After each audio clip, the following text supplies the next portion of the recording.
I just set up to record, but I genuinely thought my room was clean, and then I just saw that and I was like, I guess I'll have to do that first. That will have to do. This whole mess here is packing for Vegas, and yeah, I'm a little bit leopard print obsessed. My case is also leopard print. Anyway, so yeah, I'm gonna try and finish the Q&A.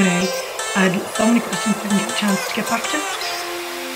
Fun questions.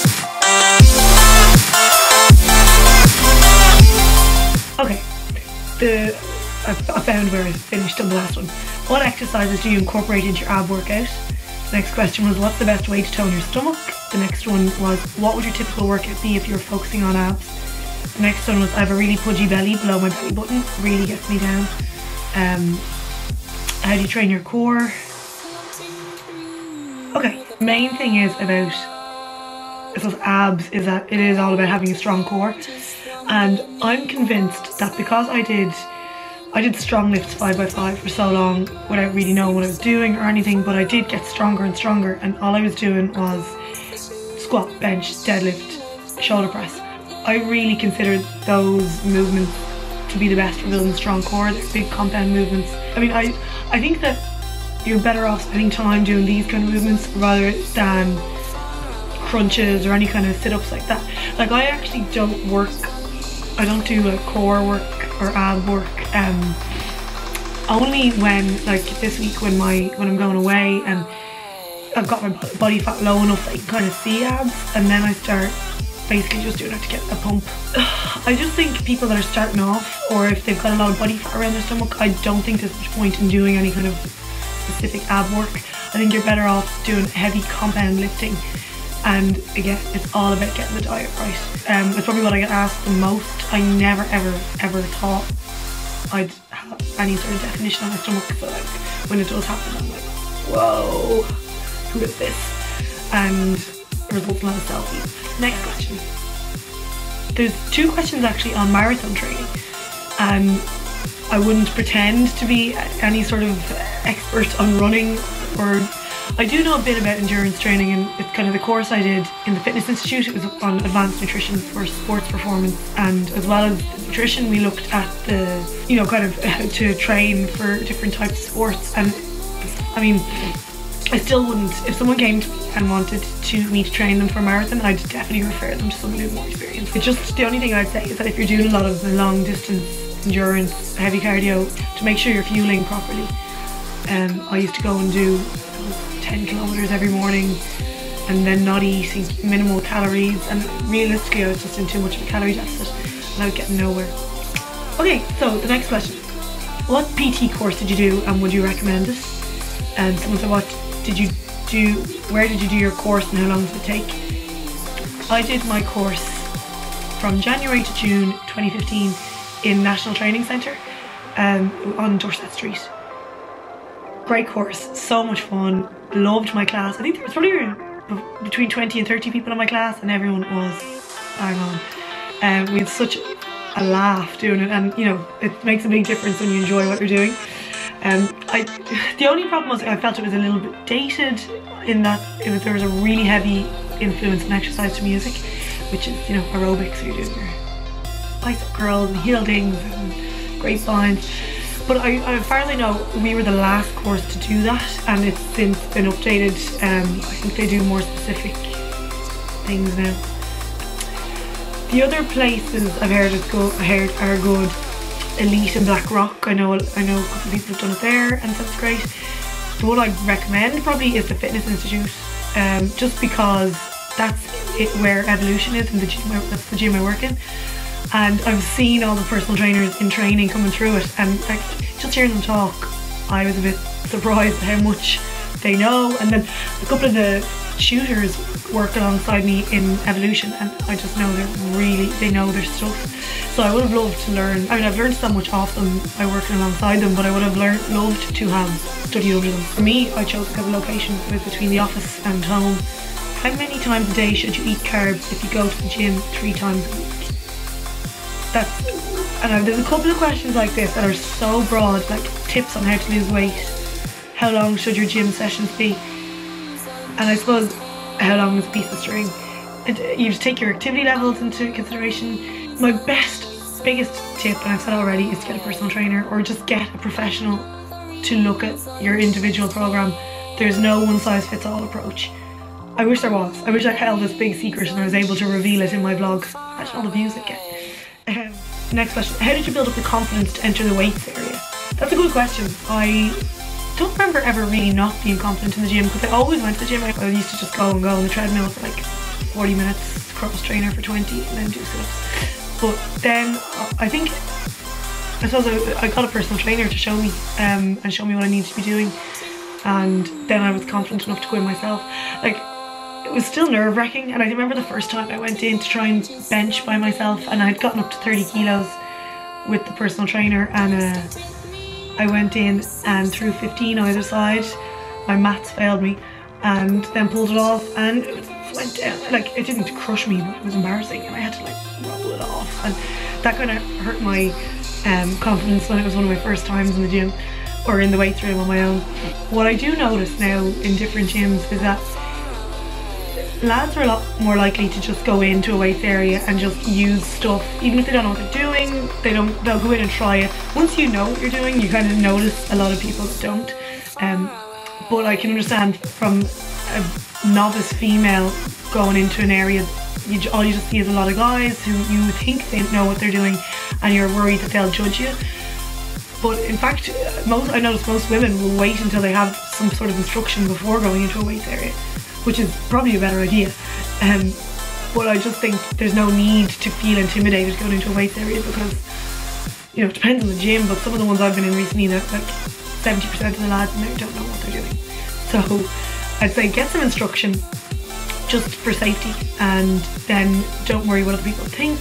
Enjoy feeling strong. If anything, you're going to be impressing people in there. So I hope that helps and doesn't sound in any way generalist. That was supposed to be just an analogy. Okay, I've never used protein shakes. Where should I start? What protein do you recommend? Again, protein is a supplement, and as the name suggests, it should be supplementary to your diet. So everyone has a certain amount of protein they need to have a day, and simply you can just get sick of having chicken breasts, and that's where you might feel the need for a whey protein, more for convenience. You know, like when you leave the gym and you want to get some protein, sometimes it's just easier to have a shake than to have a cooked chicken breast. You're better off trying to get your protein from your food sources. But whey protein, there's absolutely nothing wrong with having it. It won't make you bulky. It's just a supplement, and it tends to taste nice. There's so many, and that's one thing everyone asks which brand to get. I just say get one that tastes nice, that you like the flavour of, because you're probably going to be having it, you know, daily at least. But you'd want to just kind of start counting your macros and looking at how much protein you're taking in and see if you need it before you go spending money on it. Where do you get your lashes done? It's a girl called Eva K on Facebook. I'll put the name up there. I literally was just browsing through Facebook one day and saw her lashes. They're Russian volume lashes, and because my own lashes are quite long, she can put the biggest ones on them. So I just love having them done. I don't really wear much other makeup, or just once lashes are in check and eyebrows are in check. The eyebrows are Monica Tolan. She's kind of known for being like one of the best HD brows in Ireland. So how do you cook your sweet potato? Probably one of the questions I get asked the most is about my sweet potato fries, and it's so simple. Like, you just chop them into fries and put oil on them. I use coconut oil, so I melt it. Probably about, depends how much I'm making, about 10 grams, but, you know, 2 teaspoons in a plastic thing in the microwave, and then I pour it on and cover it in herbs and spices, depending on what's there. Like rosemary is nice, rosemary, and the jarred chilli and garlic. Splash that on into the oven, keep them separated, like spaced out, 20 minutes depending on how thick they are, and you're done. Very simple. I also started cooking it on the George Foreman, and when I discovered that, life-changing. They're probably not as crispy as they would be in the oven, but I've started slicing them into like crisps, like kind of long, thin sweet potatoes, and chop them into like crisps. You know, so basically just really thin. Same idea, put them in a bowl with oil and spices and put them on the George Foreman, and probably like 15 minutes, done, easy. Someone said, I know you have, okay, so now we're getting into kind of crazy, or just, now we're getting into different types of questions. I know you have a degree in maths, but how do you manage your money? If I was to go out on my own, would I need an accountant? I'm actually terrible with my money. I mean, obviously I've made money, but I don't know, I just spend, and I don't know what I spend it on. I do have an accountant. That's to answer your question, is that you do need an accountant. I use this software called Xero, Xero, to do all my accounting. Like, so I kind of keep track of everything myself, but I have got an accountant who will do like end of year stuff. Stressful being a grown up. What is your recommendation for a lazy girl to kickstart her fitness journey? You can start with doing classes, or just, you know, getting into the gym and just eating well. You know, like, I'm not saying get a personal trainer and start tracking your macros straight away. There are baby steps you can take, and sometimes I find I might be contradicting myself here. It depends on your budget. Tips for a girl who's training hard, eating well, but not strictly tracking macros. If you're seeing results, keep doing what you're doing. If you're not, it might be worth having a look at tracking your macros. Not even strictly, but just as a guideline, because there could be something big that needs to be changed, like you're not getting enough protein in, or having too many carbs, etc. You've accomplished so many of your goals already, your training, physique, etc. What's next for you? OH Fitness to be a big brand, your own gym, a YouTube star? I don't know. I've had so many kind of exciting things happen so far in 2016. Some things haven't been announced yet, but I don't know. I'm just living for the moment and having a great time. And one thing I'd say is that I've no kind of intentions of having my own gym. Not at the moment anyway, just because at the moment my goal is freedom, and that's, I read a good quote, is that freedom doesn't mean not working, it means having control over how and when you work, and that's my goal. So I do a lot of online coaching. I am in the gym. I'm not doing as much one-on-one training as I was, but I still do it, and I do it every day, but just with less people. It means that I enjoy it more, I can give them more attention, and then I can focus online, which, you know, for example, I'm going away in 2 days, but bring my laptop with me. I'll just sit in Starbucks for an hour, check in with all my clients, make sure everyone's on track, even if I'm not on track myself. You know, I just want to make sure that everyone is still happy. I don't know what's next for me. I'm so excited to see that everything has been unreal so far. The sky is the limit when you have an idea and work at it, and I don't know, we'll see what happens. So that's all the questions. I hope that was interesting. I mean, I just wanted to get something up before I go away. So please subscribe. There is a few exciting things happening that I can't talk about yet, but I'm gonna try vlog in Vegas.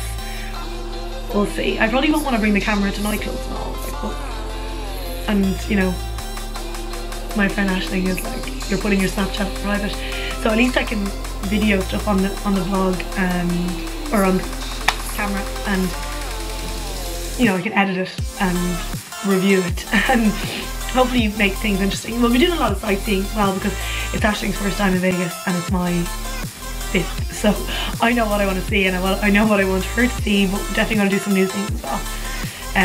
So yeah, hit subscribe, watch this space, and thanks again for watching. Any more questions, hit me in the comments. Okay, I never know how to finish these videos. I'm just gonna say goodbye. Thanks for watching again. Goodbye.